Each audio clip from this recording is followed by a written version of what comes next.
Halo, Assalamualaikum warahmatullahi wabarakatuh. Kami dari kelompok 9 akan menjelaskan tentang kurva belajar atau learning curve. Kelompok 9 tersendiri memiliki 3 orang anggota, yaitu yang pertama, saya sendiri, Adinda Rafrenda. Yang kedua ada Mita Febrina. Yang ketiga adalah Skeke Siwa Dewa Siwa. Table of contents. Yang pertama, konsep kurva belajar. Yang kedua, manfaat kurva belajar. Yang ketiga, kurva belajar pada bidang manufaktur dan jasa. Yang keempat, penerapan kurva belajar. Yang kelima, implikasi strategis kurva belajar. Yang keenam, keterbatasan kurva belajar. Apa itu kurva belajar? Kurva pembelajaran atau kurva pengalaman learning curve adalah sebuah kurva garis yang menunjukkan hubungan antara waktu yang diperlukan untuk produksi dan jumlah kumulatif unit yang diproduksi. Teori pembelajaran atau pengalaman telah diaplikasikan secara luas di dunia bisnis.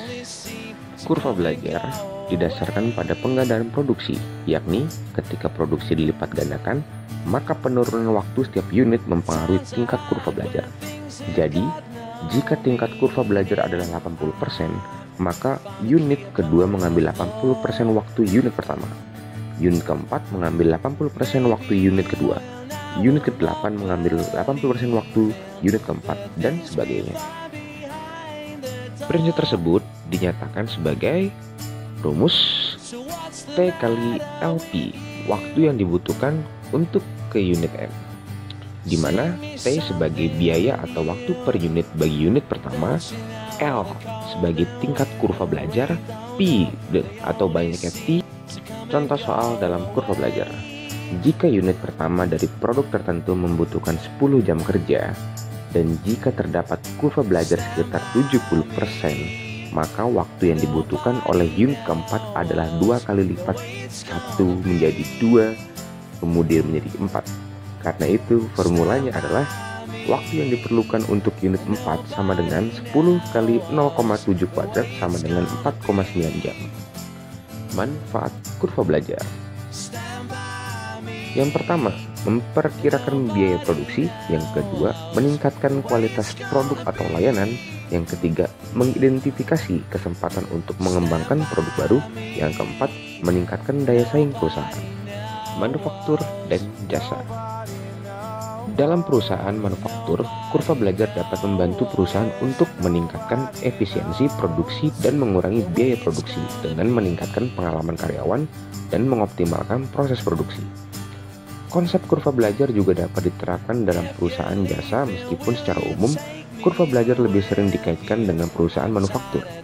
Dalam konteks perusahaan jasa, kurva belajar mengacu pada penurunan biaya produksi atau waktu yang diperlukan untuk menyelesaikan suatu pekerjaan dengan meningkatnya jumlah pekerjaan yang dilakukan.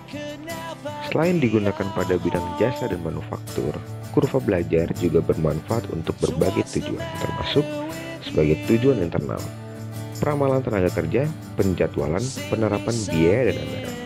Eksternal sebagai alat untuk negosiasi rantai pasokan. Strategis sebagai evaluasi kinerja industri dan perusahaan, termasuk biaya dan penetapan harga. Penerapan kurva belajar. Dengan prinsip ini, perhatikan 3 jalan pendekatan kurva belajar secara matematis. Yang pertama, aritmatika. Pendekatan yang paling sederhana pada permasalahan kurva belajar, seperti yang telah diuraikan pada awal modul ini, setiap kali produksi berlipat 2, maka tenaga kerja per unit menurun dengan faktor yang konstan, yang dikenal sebagai tingkat belajar. Yang kedua, logaritma. Dapat menentukan tenaga kerja untuk setiap unit. Yang ketiga, koefisien kurva belajar.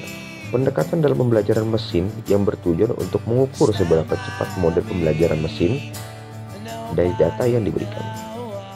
Implikasi strategis kurva belajar. Implikasi strategis dari kurva belajar dapat dibagi menjadi beberapa aspek sebagai berikut. Yang pertama, penentuan waktu yang tepat. Yang kedua, peningkatan efisiensi. Yang ketiga, pengembangan rencana pembelajaran. Yang keempat, pengembangan strategi pengajaran.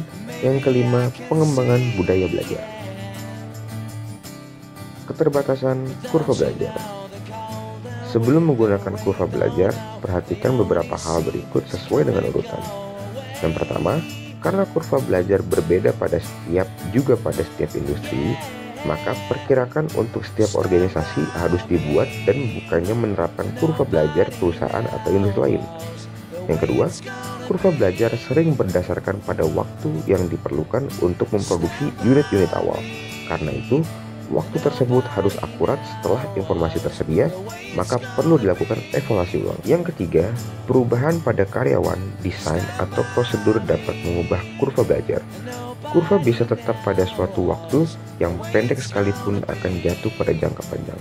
Yang keempat, sementara para pekerja dan proses membaik, kurva belajar yang sama tidak selalu dapat diterapkan bagi tenaga kerja yang tidak langsung dan bahan yang mentah. Sekian dari kelompok 9, terima kasih dan Assalamualaikum warahmatullahi wabarakatuh.